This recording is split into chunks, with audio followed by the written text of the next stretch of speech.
ఎక్కడైనా ఏదైనా రైతుల పేరుతోని ఏదైనా మిస్టేక్ జరిగినా, పొరపాటు జరిగినా, లేదా మ్యాలిఫైడ్ ఇంటెన్షన్ తోని ఏదైనా డైవర్జన్ జరిగినా కూడా we will be able to fix. రైతుల పేరు మీద దొంగతనం జరుగుతున్నది అనేది ఏదైతే ఉందో అది రీజన్ అయినప్పుడు ఏదో ఇంట్లో ఎలుకొచ్చిందని చెప్పి ఇల్లు తగలబెట్టుకునే సామెతలాగా దాని పేరు మీద ఎవరో దొంగతనం చేస్తున్నారని చెప్పి మొత్తం రైతుల డిస్కమ్నే వేరు చేస్తాం, రైతులు మిగతా సబ్సిడీ హోల్డర్ నుంచి సపరేట్ చేస్తాం అనే మాట ఏదైతే ఉందో వీళ్ళు చూపిస్తున్న రీజన్ ఏదైతే ఉందో that is the main reason. నేను ఆ రీజన్ వ్యతిరేకిస్తున్నా అని చెప్తున్నాను. అది రికార్డ్ చేయాలని చెప్తే కోరుతా ఉంటాం. ఆ రీజన్ సరైనది కాదు. రైతుల పేరు మీద ఇంకొక దొంగతనం చేయడం స్కోపే లేదు.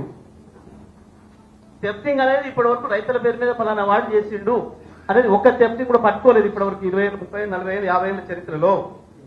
థెఫ్టింగ్ అనేది పరిశ్రమలలో పట్టుకున్నారు, కొన్ని చోట్ల ఇళ్లలో పట్టుకున్నారు తప్ప రైతుల పేరు మీద థెఫ్టింగ్ అనే మాట లేదు. మొదటిసారి వింటున్నాం ఆ పదం మనం ఇవ్వాలి. Just for this creation of the new discom. దాని కొరకు సహేతుకం కాని రీజన్స్ చెప్తున్నారు. అది సరైన కారణాలు కావు, కానీ వాటిని చూపిస్తున్నారు అనేది నేను చెప్పాల్సిన విషయం. సో